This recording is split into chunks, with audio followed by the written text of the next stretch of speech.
of light of the fourth and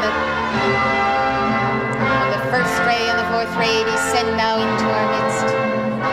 Let the sacred fire of the Godhead pierce now all sin, disease, and death throughout this planetary body. Bind all aliens, fallen ones. Blaze the lightning through sheets of white fire and blue lightning descend. Sheets of white fire and blue lightning descend. Sheets of white fire and blue lightning descend.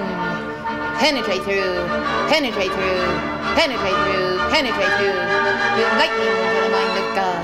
Blue lightning for the mind of God. Blue lightning for God. Blue lightning for the mind of God. Let the thunderbolts descend. Let the thunderbolts descend. Bows of the lightning. Bows of the lightning. Bows of the lightning. Bows of the lightning. Bows of the lightning. Bows of the lightning. Bows of the lightning. Bows of the lightning. Bows of the lightning. Let the will of God be done. Sheets of white fire.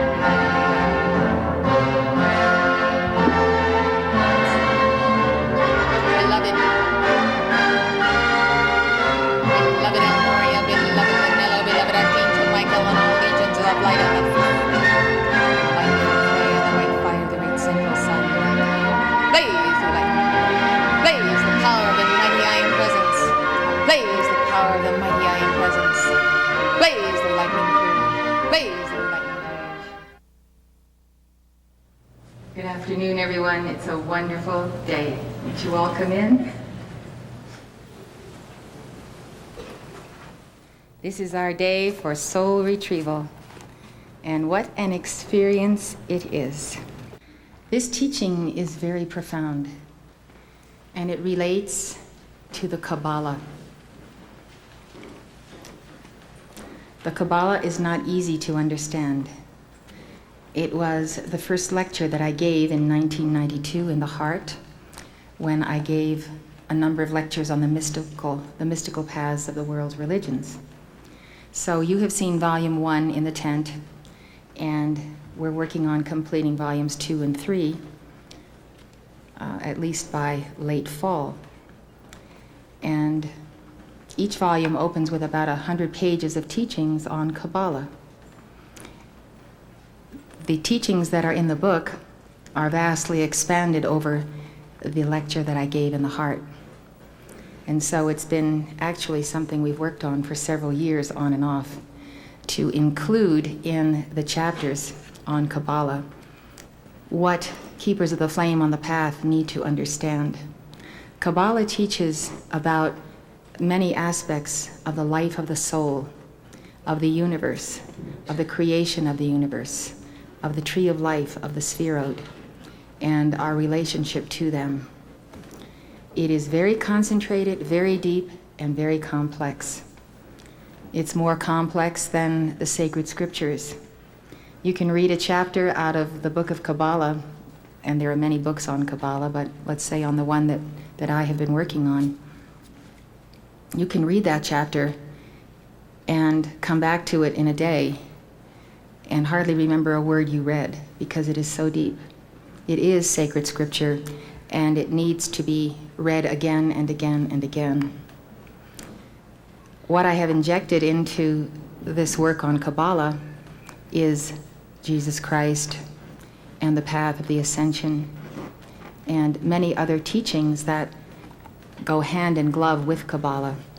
So it really is a Kabbalah for the new age and for all people and people of all religions.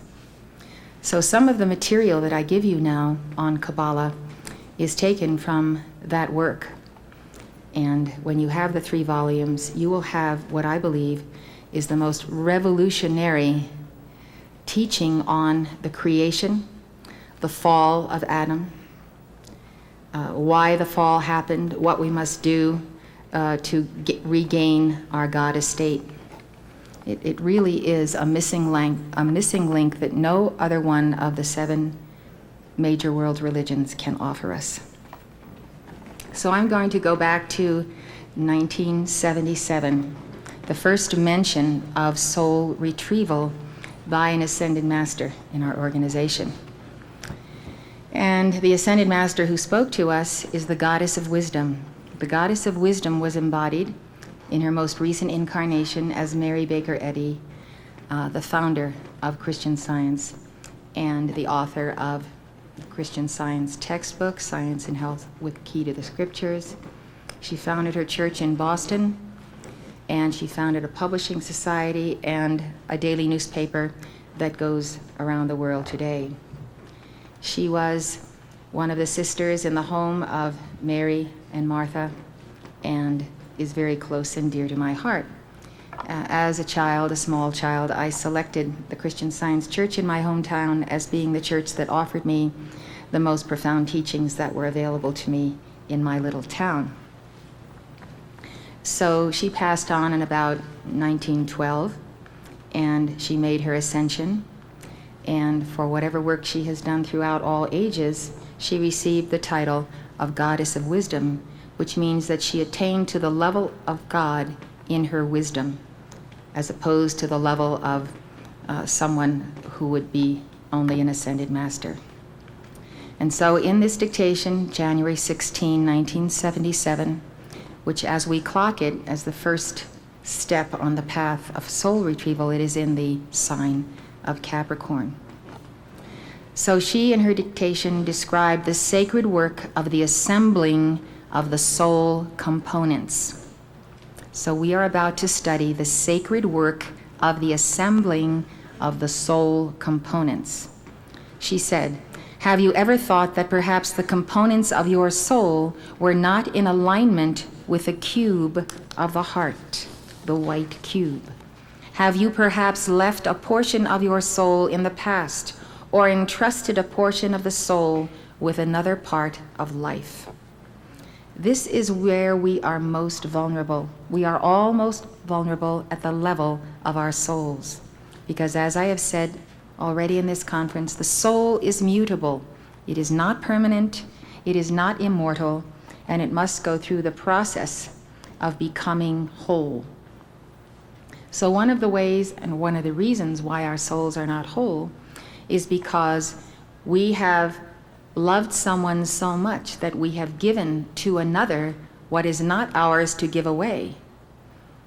It's like giving away the goose that laid the golden egg instead of just giving away the eggs. If you give away a portion of your soul, then a piece, like a piece in a puzzle, is missing.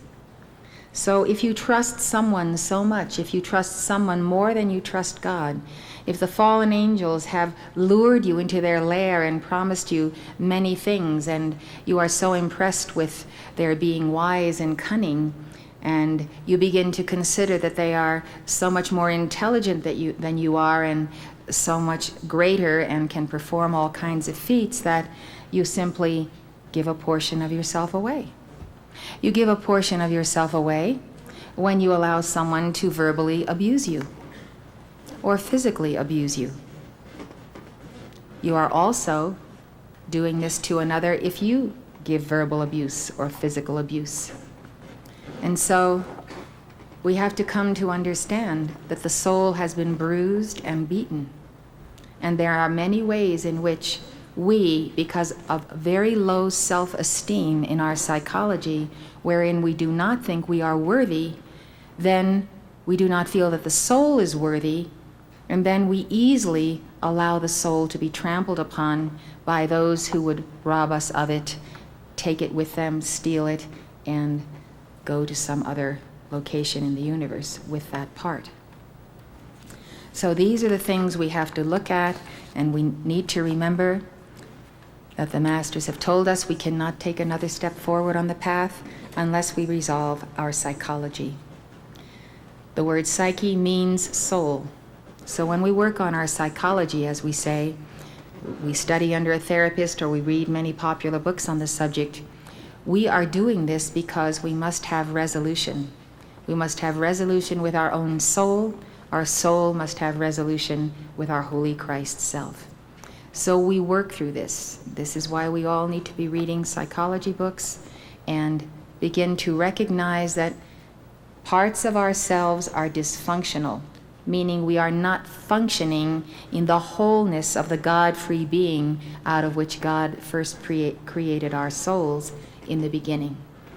So we may be dysfunctional in a slice of our life and very well balanced in other slices of our life. Life is a pie.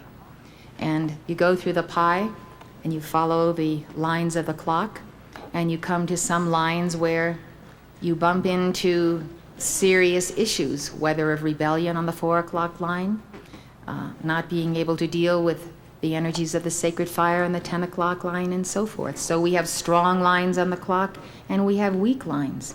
We have strengths in our souls, and we have weaknesses, but the point is, all of the soul must become whole, because until she is whole, she cannot be the bride of Christ. So have you perhaps left a portion of your soul in the past, or entrusted a portion of the soul with another part of life? Those of you coming to Summit University, write to me, giving me your applications, and I review the outline of your lives and your past and why you want to be here. And we find the repetitive sequence where an individual has had a very deep love, and then this love falls apart, and that one is left and experiences the profound sorrow. And what happens is that the pain and the grief is so great that you just close off, cut off the memory of the love, the experience of the love, and you almost become mechanical, because these things are so deep and they are so difficult to deal with.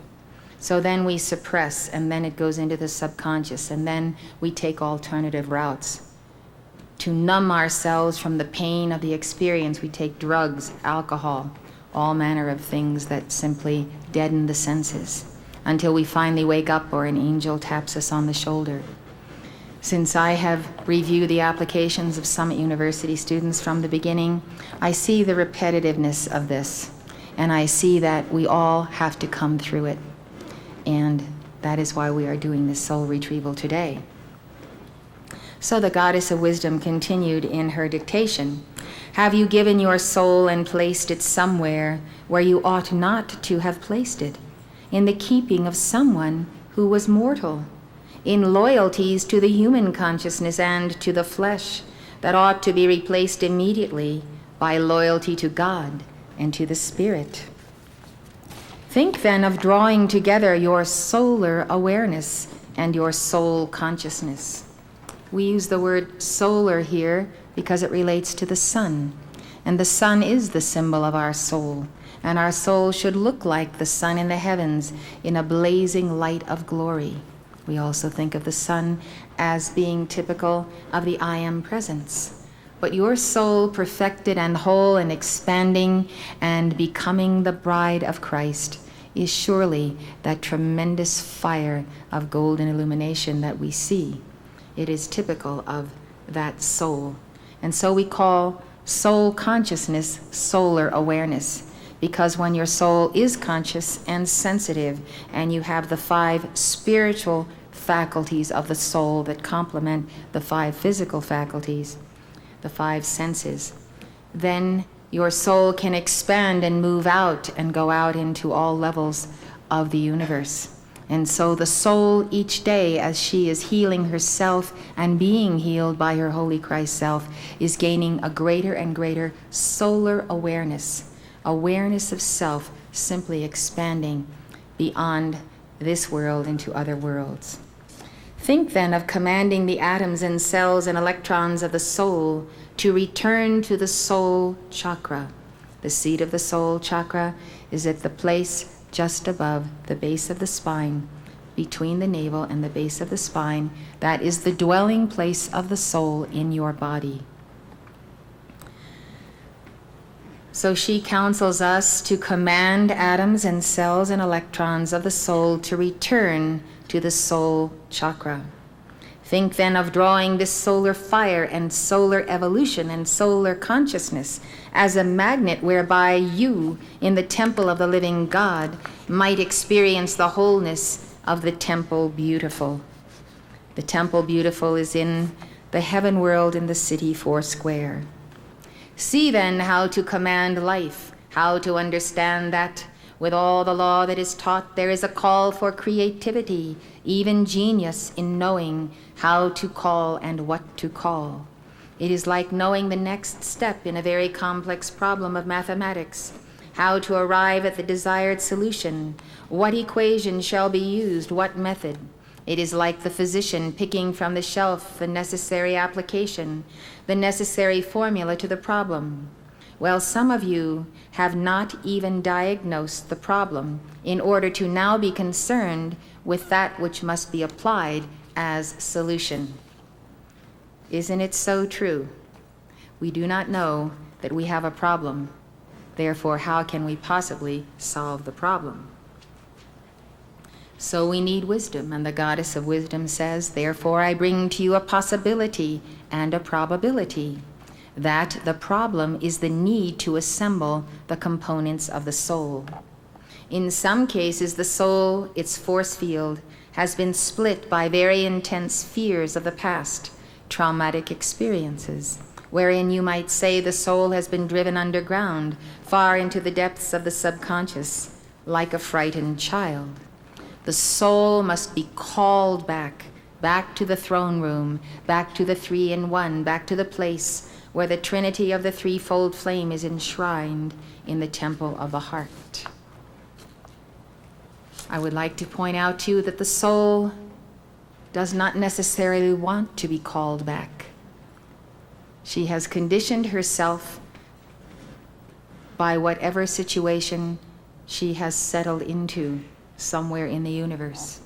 We can call the soul back, but if the soul cannot be convinced by our own Christhood that she must come back to this altar of God, to the altar of change. She must be willing to go through the pain of the alteration and the surgery that is needed. We have to woo the soul back as though we were the lover of the soul and wooing her back to be our bride. And so the soul is a child. The soul is frightened. The soul is fragmented. On January 1st of this year, El Moria urged us to fuse the fragmented parts of our soul. He said, on this first day of the year, I ask you first and foremost to make your peace with yourself. How many of you are at peace with yourself?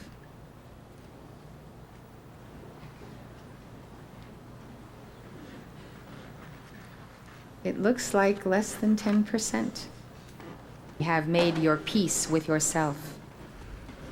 Well, if so many of us have not made our peace with ourselves, then we must understand that this is the starting point from this day forward till we establish that peace. I think you all know that there are aggravations within the astrology of each individual, where certain planets in certain houses cause a warring in your members. All astrology is the return of your karma of many past lives, and it can be lives ancient, 10, 20, 30,000 years ago. But we must find peace within ourselves. Perhaps the beginning is to study the teachings of Jesus and the apostles, and also to study our psychology and perhaps to get help. But first and foremost, we need to take a resolution that we are going to be at peace with ourselves. We are not going to have our parents, grandparents, and everyone all the way back to Adam warring within the core of our belly because we haven't achieved resolution of this. We have to encircle and bind and remove consciousnesses, entities, ancestral trees that are operating within us because we are not specifically making the call for these to be bound and removed and transmuted. Unless we can fill in the hole of where we have transmuted something with something better, then we do leave a hole within our beings. And that is why we hang on to what we have. As poor as it is, we hang on to it because it's a part of our identity. So the exchange for the better and the giving up of the lesser, it has to be an exchange and an interchange. If you want to improve in your relationships with people, You have to exorcise what is the problem with your relationships with people, and then you have to fill the vacuum. Jesus said, "Go and sin no more, lest a worse thing come upon you." And he was talking to the one out of whom he cast devils. The house was empty, so don't sin again, because the devils that were there will come back bringing 10 or 20 more. So making peace with ourselves, we can now understand just by the absence of the show of hands, is the first order of business from El Moria for this very year. Make peace with ourselves. For if you are not at peace with yourself, you will not be at peace with me, and surely I will not be at peace with you. That's Moria speaking to you. I shall come where your members are divided within and without, and I shall help you fuse the fragmented parts of the soul into one whole. I will come, beloved. But I say, whether you have a difficult psychology or health problems or a challenging astrology, let it be understood that the members of your being must be in harmony with one another, so that there is not a warring between these members, whereby one organ does not work with another organ. Protect your inner child. Call upon us as the 3 wise men to tend and nurture and protect your inner child. For as you know, your inner child is your soul, who needs your loving attention. And if you hear many children speaking to you from within, know that these are fragments of your soul, many voices crying out for deliverance. And the fragments must become one voice, one soul immaculate. Only then shall that soul rise in wholeness as a totality of being. The only way you will achieve harmony with all of the various parts of the psyche is through mercy and forgiveness. Mercy whereby you forgive yourself, mercy whereby you forgive others. Not to forgive oneself and not to forgive others is fatal to your path. You are not on the path if you cannot extend forgiveness. You are not on the path if you will not forgive yourself, and I submit to you, the reason you do not forgive yourself is pride. You may think that that is strange, because you think of yourself as being anything but proud because you have such a low opinion of yourself. But as a matter of fact, El Moria teaches us that it is pride. We are too proud to go before Almighty God and ask His forgiveness. So we're going to deal with this all by ourselves. We're going to pull ourselves up by our own bootstraps, and we are not going to bend the knee and go before God and say, God, I have compromised your law. I call on the law of forgiveness. And then give your violet flame to take care of it. So think about it. If you refuse to forgive yourself, it's not a point of humility, it's a point of pride. You are not asking God for forgiveness. On May 14th, 1995, Gautama Buddha said, "Let us take into account that a calamity has happened in the earth, a grave calamity, the breaking of the vessels, the breaking of the vessels, the breaking of the vessels of consciousness, so much so that in many cases the individual no longer holds intact the wholeness of the mighty sphere of his own soul. The soul must be whole to be the vessel of the Christ consciousness. For this reason we have called upon the messenger, and we will continue to call upon her to conduct the ritual of soul retrieval. Thus we call her to summon in our name fragments of souls scattered here and there, and to magnetize them to their rightful owners." So Gautama Buddha, in his Wesak address this year, made this teaching an important part of his delivery. As I originally prepared myself to perform this soul retrieval ritual, I asked El Moria why there are scattered fragments of the soul. How could this have happened? He said that soul fragmentation occurs when we do not maintain peace. If we do not have absolute peace in our being, we cannot hold on to or magnetize these fragments. And this is really the crux of the problem. If we have mentioned today, if we have affirmed that we are not at peace with ourselves, then how can we have the peace that begets the power whereby we can magnetize back to ourselves the elements of our being? And this is why years ago the Ascended Masters recommended the books on psychology, etc. What enables you to draw back the components of your soul is the fire of your heart. The forces that are pulling inward to the soul must be more powerful than the forces that would scatter the soul. It's a question of centripetal and centrifugal force. We must have the ability to magnetize to us that which has the tendency to be flung out of the spinning solar presence in our temple. As long as we walk the earth in mortal bodies, we must be vigilant to guard the soul. What suffers first when someone condemns you? Do you not feel it here in the soul, and you feel down, and someone has told you you've done a terrible thing, and instead of your energies being up, they're down, instead of being yang, they're yin? And you can go around a whole day if you want to, or you can make fiats at the moment. But it's not an easy thing to give the fiats and the calls to overcome personal condemnation or world condemnation. And that world condemnation is what Jesus Christ and all avatars have borne. And they have borne it, and they have been condemned from the very beginning.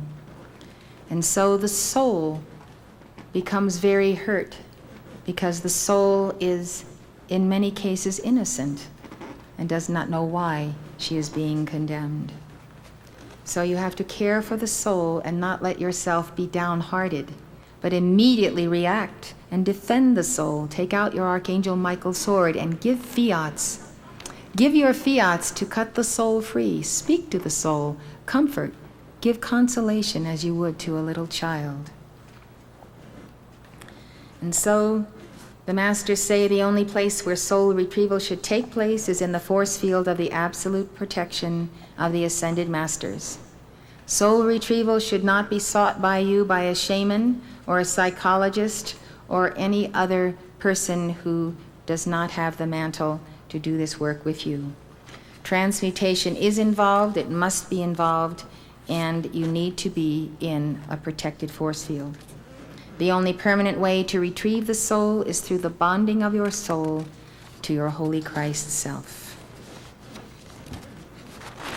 Now we're going to sing the song of Look Through My Soul, O Christ of Me.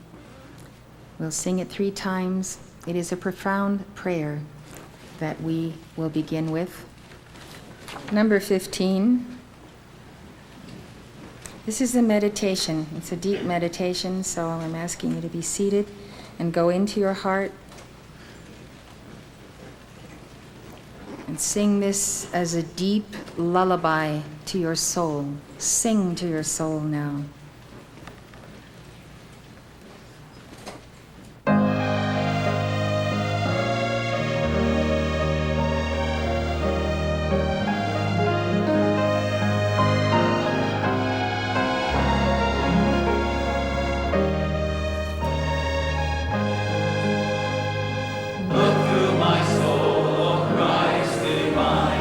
Down at thy fire, my world refine. Look through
Now we reach the section in our lecture on 2 kinds of sparks in Kabbalah. El Morya has directed me today to make calls to liberate the sparks of God's light that are scattered throughout the world. This does not refer to the soul. It refers to exactly what I just said. Sparks of God's light scattered throughout the world. So as part of this soul retrieval, I will also make these calls. This is the teaching on the matter. The Jewish mystical tradition known as Kabbalah names 2 kinds of sparks that need to be liberated. The first set of sparks were scattered as a result of what 16th century Kabbalist Isaac Luria called the breaking of the vessels. To briefly describe his theory, Luria said that in the process of creation, the infinite God, called Ein Sof, issued a ray of light. Ein Sof's light manifested 10 divine emanations called the Sphirot. Each emanation was to be preserved in a special vessel. Some of these vessels, however, were unable to hold that light and shattered. In this disaster, shards of the broken vessels scattered and fell. Some of the light that was in the vessels found its way back to God, but some of the light fell along with the shards of the broken vessels and became attached to them. From these shards, the dark forces of evil took shape. These dark forces are called husks or shells. Luria said that the husks of evil have no power of their own. They have no power of their own. It is the sparks of light that are trapped among the husks that give life and power to evil.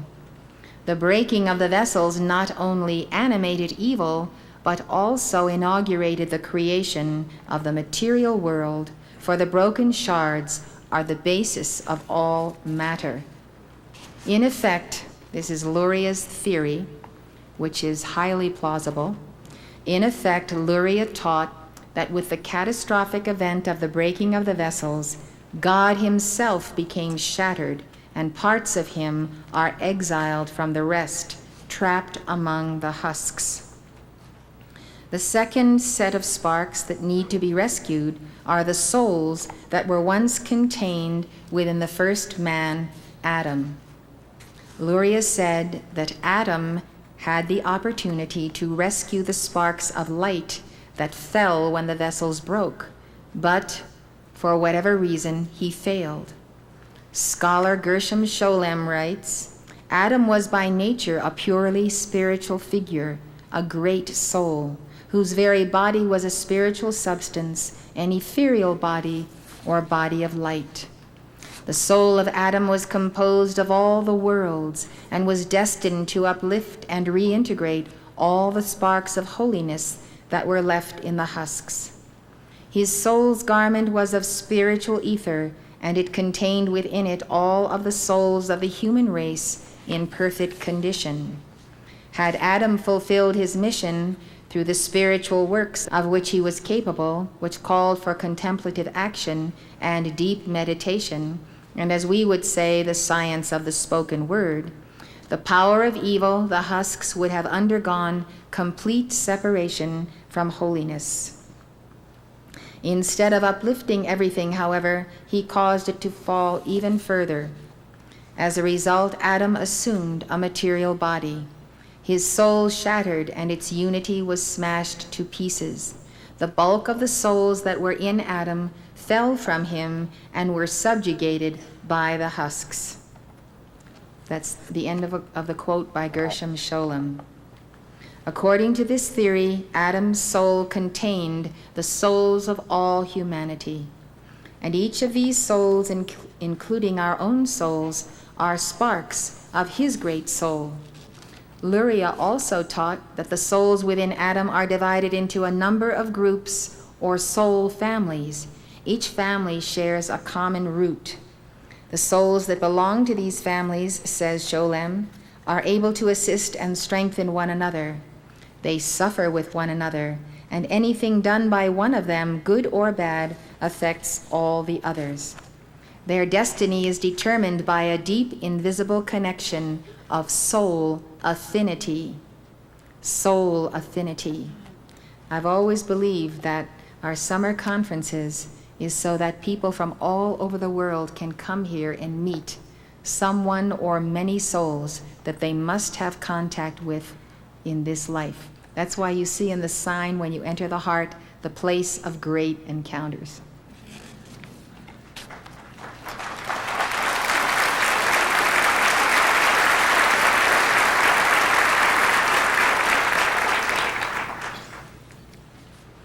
Their destiny is determined by a deep, invisible connection of soul affinity. It is the task of man to seek out the sparks of his root or soul family. You can see now why you are easily drawn to certain people.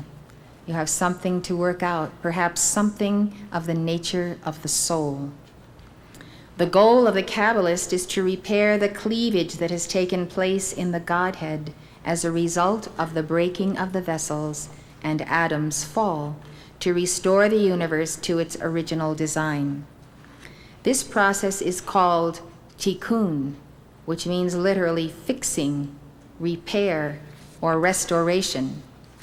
To perform tikkun, we must find the sparks embedded everywhere and liberate them to return to their divine source. How do we do this? By observing the commandments of God and praying with a correct spiritual understanding, devotion, and meditation, and of course, as we would add, the science of the spoken word. Thus, Luria taught that there are two kinds of sparks to rescue. One, the sparks that fell when the vessels broke. Two, the sparks or souls that were once a part of Adam's soul. Luria said that anyone can strive to raise up the sparks of light that fell when the vessels broke. As for the sparks of Adam's soul, we can only raise up those sparks that belong to our own soul family. All those who are a part of the mystical body of God have a collective mission to rescue the sparks, but each son and daughter of God has a unique role to play in that great drama. Therefore, in Luria's scheme, our task is to raise up the sparks that are scattered throughout all of the creation, to raise up the sparks that belong to our soul family, and to perfect and thereby liberate our own soul. Let's look at your unique role in rescuing the sparks. The Hasidic movement that blossomed in the 18th century transformed Luria's teaching on uplifting the sparks of light. According to Hasidism, the sparks that you and you alone can liberate are embedded in your environment, in food, drink, and other material objects you come in contact with. The idea that each person is responsible to redeem the sparks within his own personal sphere is well developed in the teachings of the Baal Shem Tov, the founder of Hasidism. He says that God makes certain that each person will meet the sparks that belong to the root of his soul. The grandson of the Baal Shem Tov writes, I heard from my grandfather that everything belonging to a human being, and even the objects in his household, are all sparks of him, pertaining to the root of his soul, which he must lift up to their root. When a man ascends upward, then they all ascend with him, and all this takes place when he truly cleaves to God, and in this way he can lift them too. What we see here is we notice when we go into our own home how we are comfortable in our own things. And if we go in someone else's house, they have a distinct vibration, a distinct manner in the way they run their households, and their objects and treasures and whatever they have as furniture and so forth, all are a part of their consciousness. So it makes sense when you think about that, because every house you enter has a different vibration, distinctly so. Sometimes you are comfortable, sometimes you are not comfortable. For the Baal Shem Tov, cleaving to God is the key to our being able to fulfill our mission of redeeming the sparks. cleaving to God. Hasidism's personal approach to rescuing the sparks led to a unique understanding of how to pursue the spiritual quest amidst the challenges of living in the world. For them, the rescue operation of saving the sparks doesn't take place just while we are praying, studying, or observing the commandments. It also takes place while we are engaged in necessary worldly pursuits, as long as our mind is stayed on God. When attending to his material needs for the sake of God, the Hasid is carrying out acts of divine worship, writes Rabbi Louis Jacobs. The Hasidic ideal to which all else is made subordinate is that of cleaving to God, where the total concentration of the mind is on God. 18th century Hasidic Rabbi Levi Isaac of Berdichev says, "When you desire to eat or drink or to fulfill other worldly desires, and you focus your awareness on the love of God, then you elevate that physical desire to spiritual desire. You may take your food or drink, but you elevate the experience to a spiritual desire. Thereby you draw out the holy spark that dwells within. You bring forth holy sparks from the material world. There is no path greater than this, for wherever you go and whatever you do, even mundane activities, you serve God." I would submit to you that serving God day and night is a way to make peace with yourself. Those of you who did not, raise your hands. I think of the process of retrieving the sparks as taking a cosmic tweezer and pulling out little specks of gold embedded in dense matter. That's what it looks like to me. And doing this is the mighty work of the ages. Our blissful union with God is not merely for the exaltation or even escape of our own soul. It has a far greater purpose. That union confers upon us the spiritual empowerment we need to rescue souls who have not yet magnetized to themselves the power of light that could set them free. The blissful union of God confers spiritual empowerment. We must seek that empowerment. You see that there is a release of empowerment each day by the masters who are speaking to us in this conference. To rescue souls, we need God's power. To get God's power, we must find peace within ourselves.